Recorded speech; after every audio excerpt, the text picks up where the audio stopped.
The wind howled over Silver Hollow, dragging snow in sharp, stinging sheets across the rutted main street. The gallows creaked as if remembering their last soul. A horse neighed, restless and cold. Most folks had huddled indoors, shutters drawn, fires crackling. But a crowd had gathered outside the county courthouse, drawn by a different kind of warmth of spectacle. They were selling a woman. Clint McAllister stood at the edge of the crowd, brim of his hat low, coat collar high, boots planted in the snow like roots. He didn't flinch as the sheriff and 2 deputies dragged her out. Chains clinked, and the tension cracked like a dry twig. She was filthy. Ragged furs clung to her frame like wet bark. Her tangled hair looked like it had never seen a brush, her face streaked with soot and pine sap. But her eyes, they burned, wild, gold and gray like a wolf's. Caught her up near Elk-Tooth Ridge, Sheriff Mallory called out, trying to steal pelts from the O'Donnell trapline. Ain't got a name, won't speak English. Don't belong to nobody. A kid in the crowd threw a snowball. It hit her shoulder. She snarled. Actually snarled shoulders tight, lips peeled back over yellowed teeth. The crowd laughed uneasily. Hell, she bit me. One of the deputies barked, holding out a bandaged wrist. That's a rabid dog, not a woman. The sheriff raised his voice. Who'll take her off our hands? Cheap, just needs board and iron. She's strong. Might be good for labor if you can keep her chained. Too wild. Someone muttered. She'll kill in the night. Clint said nothing. He hadn't said much of anything in almost 3 years. Not since Mary died. He still remembered her breath turning to mist as she collapsed in the snow, the blood from her side soaking into the earth beneath the pines. Wolves howled that night.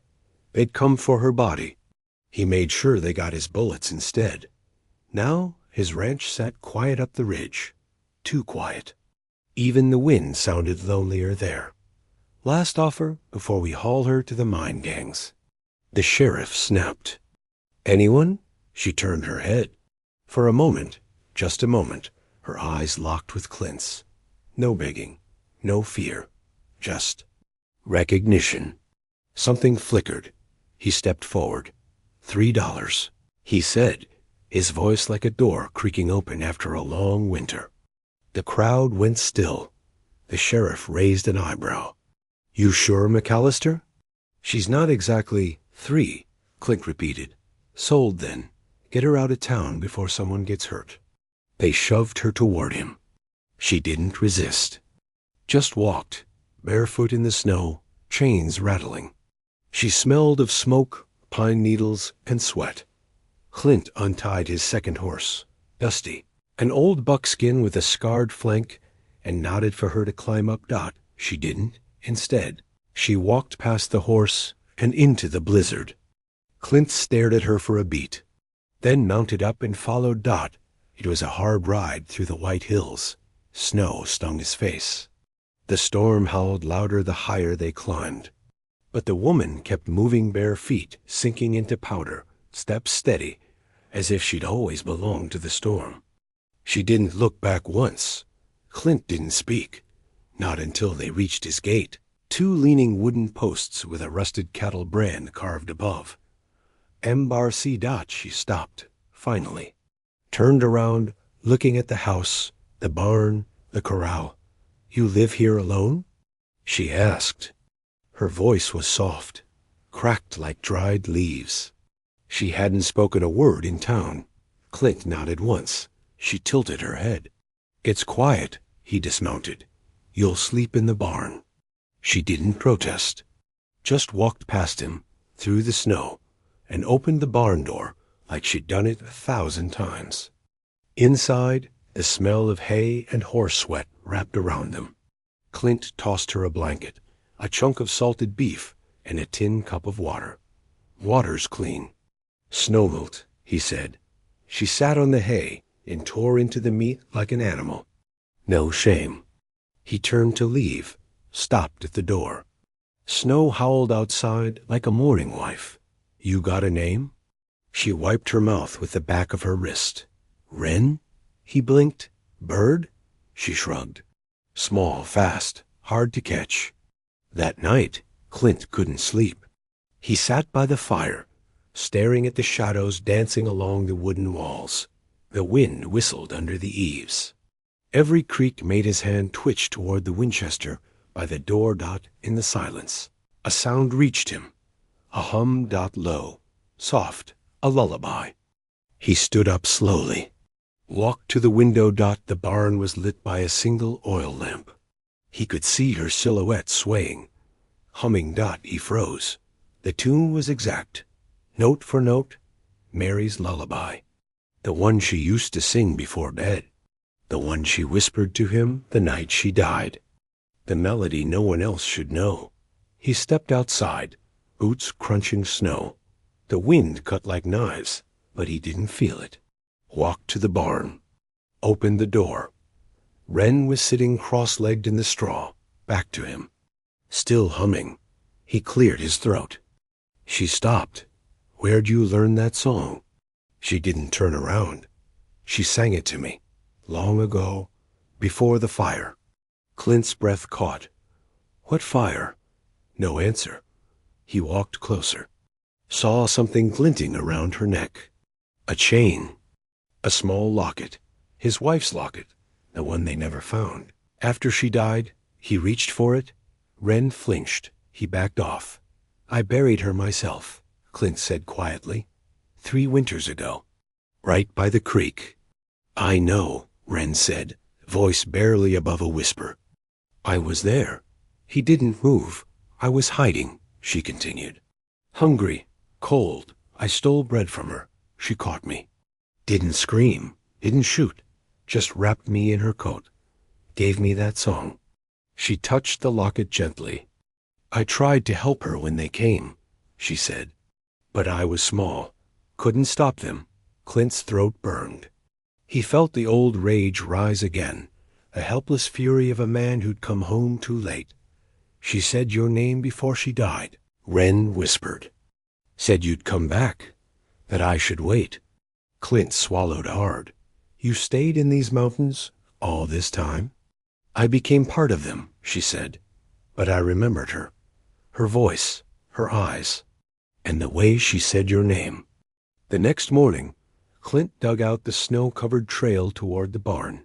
The cold was brutal, but something inside him felt. Warmer. He brought her boots. Thicker clothes. Coffee. She didn't say thank you. But she drank it in town. Folks would call him mad. Said he'd brought a wild thing into his home. But Clint wasn't sure anymore. He'd buried a wife. But now, somehow, a whisper from her had returned worn in the bones of a girl who'd survived the same hell. That night, Wren asked softly, You ever listen to the wind? Clint looked up from his fire. Why? She tilted her head. Sometimes it carries voices. Old ones you miss? He stared into the flames, then nodded. By the time the storm passed, Wren had moved into the house. Not because Clint invited her, because she started fixing things. One morning, he found the shutters nailed back in place, the cracked stovepipe in the kitchen repaired with copper wire, and a deer tendon wrap. The goat that wouldn't feed since winter started, now suckling again, calm under her hand. She didn't ask. She didn't explain. Just did. Clint watched from a distance. Always watching. Like the wind would carry her. Away again. Mountain woman, the neighbors were calling her. Too wild to break. Too stubborn to leave. But he saw something else. Purpose. One cold morning, Clint walked out to find her skinning a cougar behind the barn. Bare hands, blood up to her elbows, eyes calm. The big cat's body was stretched. Across a stump. She'd used a broken saw blade and a sharpened deer antler. I tracked it last night, she said flatly. It killed 2 of your calves. Clint looked at the carcass, then at her. Cougar was 300 pounds if it was. An ounce, he said. You're telling me you took it down. Alone? She shrugged. He blinked. "You're not afraid of anything, are you?" She didn't answer, just lifted the pelt to shake off snow. Her arms were corded with lean muscle. Scars twisted down. Her left shoulder, old ones, deep ones. "You see enough of the mountain," she said. "You learn what kills and what runs." That night, Clint laid the cougar pelt by the fire to dry. Wren sat cross-legged beside it, sewing a rip in his flannel with thin sinew. "You know how to stitch?" he asked. "Stole the skill from a Shoshone widow," she said. "Paid her with stories." "What kind of stories?" "Ones that hurt." He didn't ask more. The silence between them was no longer cold. It was thick, full of weight and unspoken threads. Like the snow itself was listening. Spring thaw came late. The mountains dripped like they were bleeding. Ice fell from trees with sharp cracks. Clint took her up to the northern ridge, where his wife used to plant her wildflowers. She called 'em fire petals, he said, kneeling beside the thawing soil. "They only bloom once and vanish." Wren knelt beside him. "She used to walk this ridge." He looked at her. "How do you know that?" "She sang while she did." Clint froze. "You heard her?" "She saw me once. I was 13. I hadn't spoken in months. She smiled like I was worth hearing." He looked at the fire petal seeds in his hand. "She said your name," Wren added. "When she planted these. Said she hoped you'd remember her when they bloomed." He crushed the seeds between his fingers. "I never forgot," Clint said. 2 days later, they went into town. Wren wore buckskin pants and a stitched blouse she'd made from old flour sacks. Her hair was braided now. Still wild, but contained. The townsfolk stared. Children gawked. One woman hissed under her breath, "That's the one they found eating raw rabbit up in the canyon." Clint ignored them. Walked straight to the general store. Wren followed inside as Clint picked up salt, flour, and coffee. The shopkeeper leaned across the counter. "You all right, McAllister?" "That woman with you, some say she's a spirit, a skinwalker." Clint dropped a coin pouch on the counter. "She's more human than any of you," he said, voice like gravel. Wren raised an eyebrow. "I think that was a compliment," she muttered. As they left that night, they sat on the porch, sipping boiled coffee in silence. Crickets sang. A coyote yipped far off. Then she said, "I remember the fire." Clint didn't move. They came in the night. 4 men. One called himself Hartley. They weren't after food. They wanted something else. He stared at her. They killed the others. The trapper, his wife, his son, burned the cabin. I ran. I smelled the smoke all night. "Why are you telling me now?" he asked. "Because I think Hartley is coming back." The next morning, Clint rode to town, a weight behind his ribs. He visited the sheriff, asked questions. Got lies in return. Nobody knew a Hartley. Nobody wanted to. "You dig too deep," the sheriff warned. "You'll find bones that don't want to be seen." Clint left with his jaw clenched and a fist on his rifle stock. When he returned, Wren was waiting by the fence. "Not in town," she said. "I'd smell him if he was." Clint frowned. "You think he's still alive?" "He left something behind. The locket." "I don't think he meant to." That night, she took him into the woods. Through frost-cracked pines, over ice-fed creeks, down into a narrow ravine. They stopped at an old hollow stump. She knelt, dug with bare hands, pulled out a rusted tin box, covered in moss inside. Silver coins, a few cut opals, a carved wooden horse, and a slip of paper. Clint unfolded it. Mary's handwriting. "If they come again, hide this. Don't let him find it." His throat closed. "Your wife saved it," Wren said. "And me." They rode back in silence, snow crunching under hooves. When they reached the gate, Wren said, I came back for this place. Clint looked at her. I tried to leave. She said, tried to run to the desert, but the mountain. She doesn't forget. She pulls you back. Why now? He asked. Because you remembered her, and because you never looked at me like I was broken. The next morning, a rider came. Banker, slick black coat, thin mustache that curled like a snake.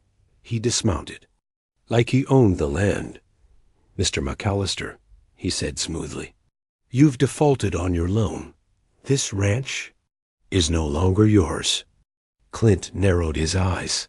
I didn't sign a loan. Oh, but your late wife did. Her name's on the agreement. Back taxes, interest. It's all quite legal. He handed Clint a paper. Wren stepped forward. That signature's a fake. The banker smirked. And you are? The one who'll bury you if you don't leave. That night, Wren vanished. Just walked into the woods. Clint waited an hour. 2, then saddled up and followed. He found her near the pine, graves where Mary rested. She was kneeling, whispering something to the ground. I know what to do, she said when he approached. She told me where to look. She led him deeper into the mountains. To an old pine root tangled like a claw. Wren began to dig. Clint joined her. They found silver bars wrapped in oilcloth. 6 of them. His breath caught. This could pay off the whole damn mountain. Wren didn't smile. She hid it. For you. For when the world tried to take what you built. Clint touched the cloth. She never told me. She told me. Wren whispered. Before she died. They rode home in silence. Clint didn't ask how she knew. Didn't need to. The wind had. Started whispering again. Next morning. Clint walked into town, dropped the silver bars on the banker's desk. Debt's gone. He growled. The man paled. Keep the papers, Clint added. Frame him if you want. But come near my land again. I'll bury you beneath it. As he turned to leave, he heard the sheriff mutter behind him. Damn mountain man's lost his mind. No, Clint said without looking back. I just found it again. That night, Wren sat by the fire, carving a whistle from deer bone. Clint poured her a mug of whiskey. They drank in silence. Do you believe in ghosts? She asked. He glanced at her. Sometimes, he said, but only if they've got something left to say. She nodded. Then whispered. Then listen close.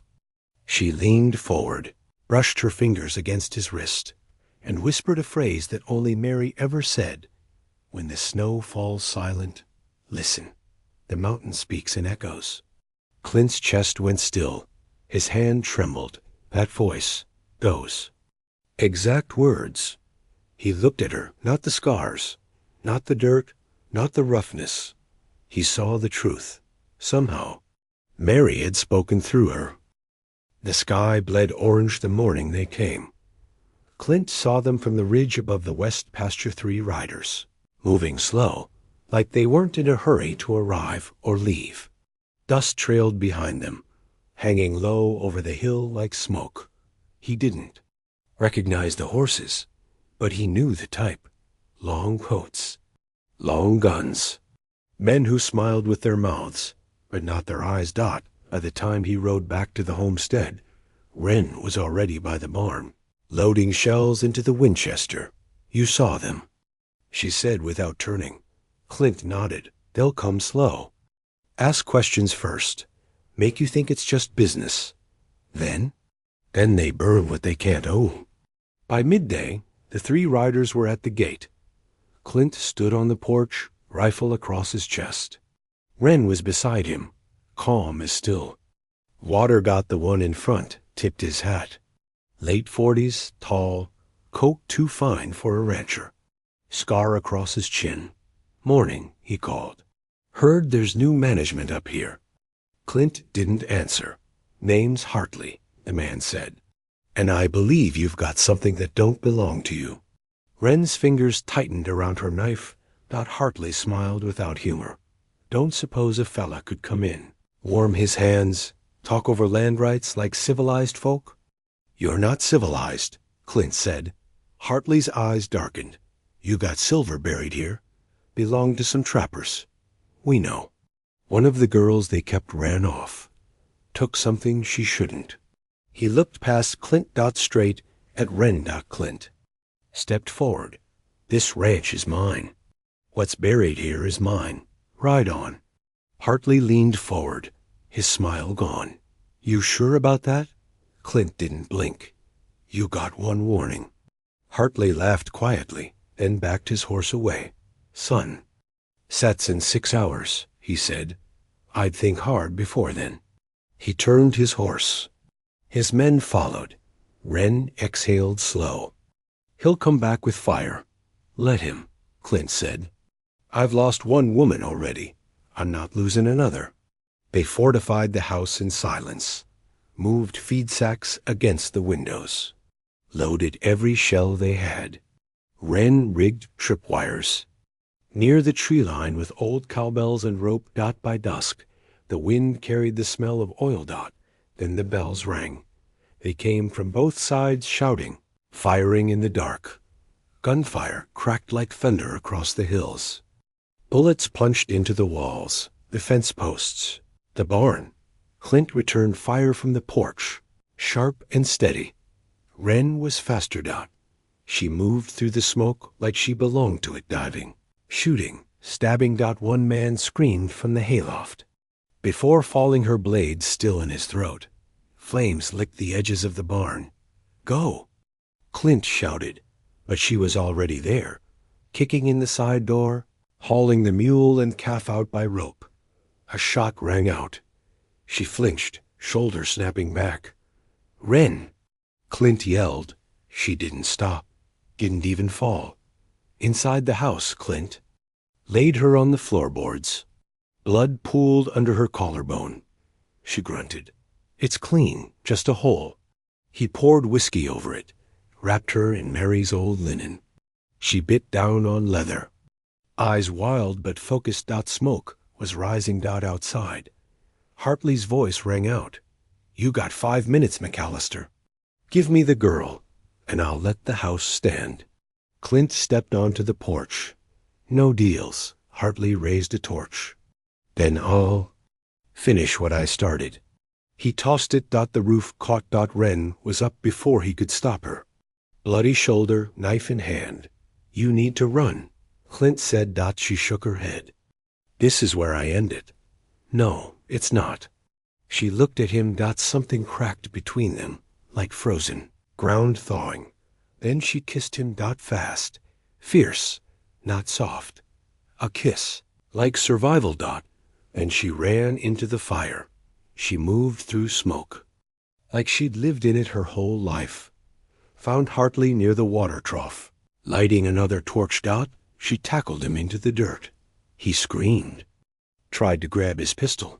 She broke his wrist with one hand and stabbed with the other. He rolled, roared, hit her in the ribs.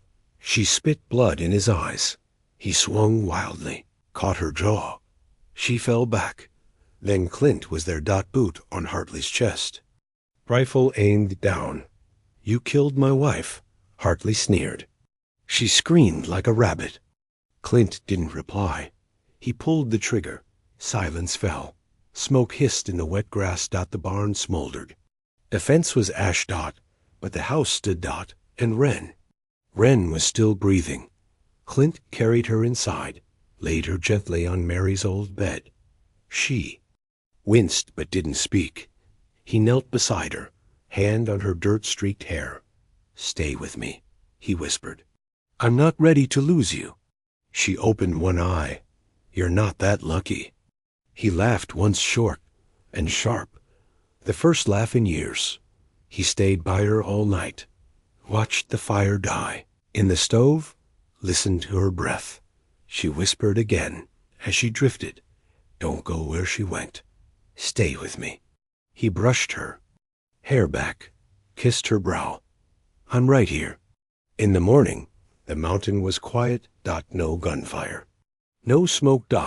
Just wind through the pines. He buried Hartley beneath the old pine where Mary's locket had been found. No marker. Just rocks. Wren watched.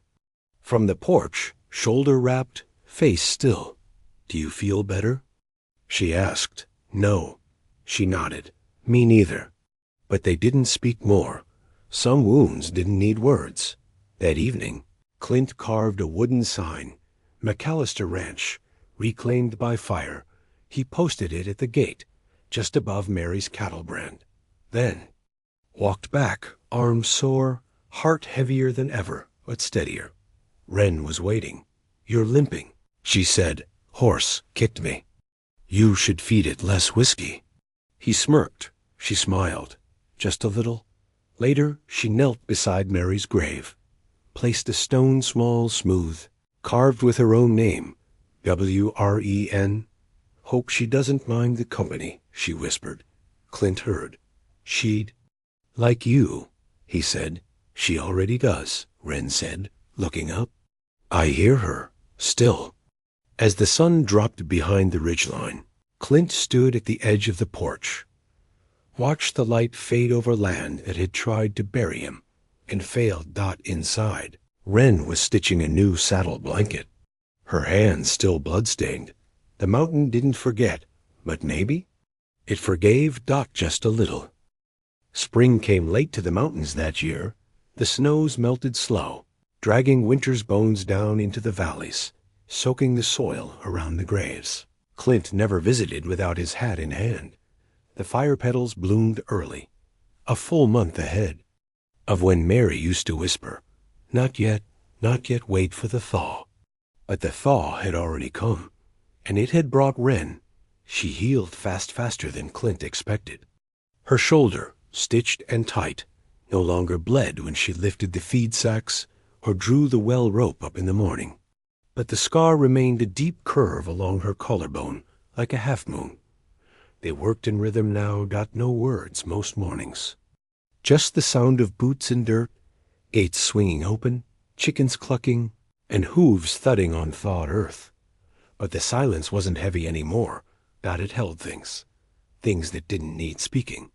One morning, Clint brought out a shirt she hadn't seen before. It was Mary's tough canvas, faded blue, patched at the elbows.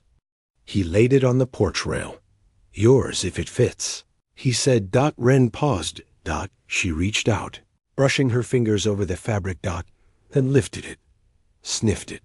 Smells like wild mint, she said. Clint nodded. She packed sprigs in her trunk drawers, kept moths out. Wren smiled faintly. Then, without another word, she put it on. The banker never came back. Neither did the sheriff. News of what happened had spread through town like wind through tall grass. Whispers said Clint McAllister had gone mad, that he let a wild woman take over his house, that he'd shot 3 men and burned his own barn down. But others said something else. Said he smiled now, that he whistled while fixing his fence, that he brought preserves into town and paid in full silver bars, the size of fists. They said they'd seen the woman, too. She walked beside him, close but never touching. Wild eyes, calmer now, stronger. They said he looked alive again. Wren carved a new sign above the porch. Not fancy, just pine wood, smooth, clean, painted with a charred branch. M-Bar-C, 2 lives, 1 fire. Clint looked at it for a long time, then nodded. Sometimes at night, Clint would find her by the graves. Mary's and the new one, the one marked with a single word, Hartley. She never cried. Just sat. Once, he asked, do you forgive him? She shook her head. But I remember him, and I buried him. That's more than he gave me. They built a new barn. Smaller, stronger. He chopped the wood. She carved the beams. He laid the stones. She packed the earth. She whistled, sometimes low, sharp melodies that reminded him of birds flying just out of reach. Sometimes he swore he heard Mary's hum in them, but he never asked. Some music wasn't meant to be. explained. On the first day of summer, Clint brought out something wrapped in leather. He sat beside her on the porch and handed it over. She unwrapped it slowly. Inside, an old silver bracelet, tarnished but elegant, etched with mountain flowers. Mary's. I think she'd want you to have it, he said. Wren looked at it for a long time, then slipped it on. Do you know what this is called? She asked softly. Clint shook his head. A circle that never breaks. They began to dream again, not about the past, but about what might grow in its soil. Wren asked for goats. Clint bought 4. She wanted apple trees. He dug the holes. They laid traps together, ethical ones, released the young ones, marked their routes, learned the paths of wolves without interrupting them. They were rebuilding more than a ranch. They were rebuilding a life. On a still morning, with dew hanging from the fence posts and the mountains pink in the dawn, Clint asked her the question he hadn't dared before. What do you remember about the fire? She stared out across the hills. Took her time. Smoke that didn't smell like wood. A scream that didn't sound like fear. It sounded like a warning. And a voice. What did it say? Her throat tightened. Tell him I loved him more than the mountain. Even more than the sky. Clint's breath caught in his chest. He turned to her. She said that? Wren nodded. I didn't understand it then. I do now. One evening, a rider appeared. A woman mid-30s, rough boots, traveling alone. She asked if this was McAllister. Ranch. Clint stepped forward. The woman dismounted, holding something in a cloth. A few winters back, she said, a dying trapper gave this to me. Said to return it when the wild one came back to the mountains. She unwrapped it. A wooden whistle, delicate, etched with feathers and fire petals. Wren took it, held it like it was a heartbeat. I made this, she whispered. Clint watched her eyes soften. Not break, just soften. The rider nodded once. Figured. You might want it. Then she rode off without another word. That night, Wren stood by the fire, holding the whistle. She turned to Clint. I think I stayed alive because of her. Clint nodded. I think I did too. She walked toward him, close, took his hand, and for the first time, he didn't pull away. They buried the whistle. By Mary's grave. Together. Clint whispered something into the earth. Wren smiled without asking what. The mountain never grew quiet. It still howled some nights, still cracked trees in half with wind, still sent storms tumbling down from the ridges, like gods waking up angry. But it no longer felt like it was trying to take something from Clint. It felt like it was returning. Something. One morning, Wren stood at the edge of the porch, eyes on the pines. The first time I ran, she said, I wanted to disappear. And now? He asked. She turned to him. Now I want to grow roots so deep they'll never find my bones. He smiled. That can be arranged. On the final day of summer, they carved her name into the cattle brand post, not instead of Mary's. Beside it, 2 names, earned into the wood. Mary. Wren, the first and last woman the mountain ever gave back. They called her wild. They called her cursed. But she wasn't. She was free, and she gave that freedom to a man who'd buried his heart in the snow. Long ago. She didn't save him with words. She saved him with silence. And when she finally whispered what only his wife had ever said, he knew. Some souls don't leave. Some souls find their way back on the wind, in the fire, and in the whisper that stayed.